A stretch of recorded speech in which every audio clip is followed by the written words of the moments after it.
Welcome back to another weekly market recap. Starting off with a bang, Victoria's 263-day lockdown has finally been lifted. Cheers erupted through Melbourne at 11:59 Thursday as the world's longest lockdown was officially ended. So what's the current roadmap? Currently surpassing the 70% vaccination threshold, Victorians can have up to 10 home visitors per day and outside gatherings of up to 15 fully vaccinated people. The 10-kilometre travel limit and curfew have also been lifted, though regional areas are still off-limits.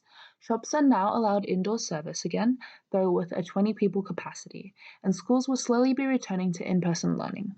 At the 80% threshold, regional travel will be opened and indoor capacities will be removed and replaced with a one person per 4 square metre rule, along with an increase in outdoor setting capacity to one person per 2 square metres.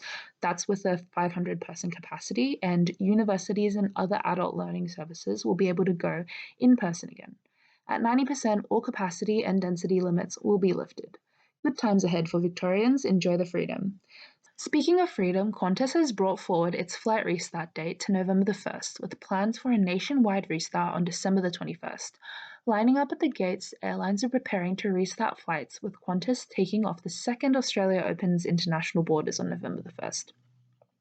International flights will be initially restricted to fully vaccinated citizens, permanent residents, and immediate family, with a negative COVID test required 72 hours before flight, and current planned destinations include the United States, the UK, Singapore, India, Fiji, Japan, South Africa, and Thailand, though entry into these countries depends on their respective government guidelines.